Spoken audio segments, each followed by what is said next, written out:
Il arrive d'Argentine où il vient de réaliser une œuvre éphémère. Il s'apprête à entamer sa plus grosse saison de land art. Sepp court d'un bout à l'autre du globe, mais ce matin, c'est lui en personne qui a accroché ses œuvres sur les murs du musée. Il y a deux choses qui changent, c'est le fait que ça soit encadré. Donc on a cet espace entre la toile et le plexiglas que j'utilise pas quand je peins, parce que je peins plexi collé contre le truc. Donc ça me donne une dimension supplémentaire. Après, c'est surtout pour moi la concrétisation de tout le travail qui est en amont.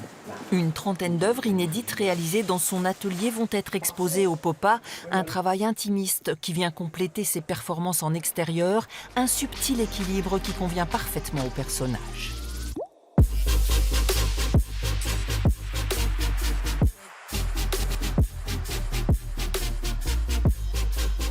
Dans le land art, tu es en mode à fond tout le temps, tu fais des journées de 17 heures, etc.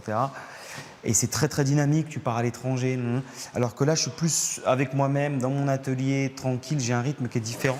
Et pour cette première entrée au musée, Sepp a cédé à la demande du propriétaire des lieux, donner un peu d'éternité aux œuvres qui se sont effacées des paysages. Je pense que Sepp va rentrer dans l'histoire de l'art et c'est vrai que le land art, c'est de l'art éphémère et il faut pouvoir faire en sorte que les gens puissent s'approprier ces œuvres et surtout des œuvres iconiques comme celle-ci. C'était important de marquer le coup avec des photos artistiques.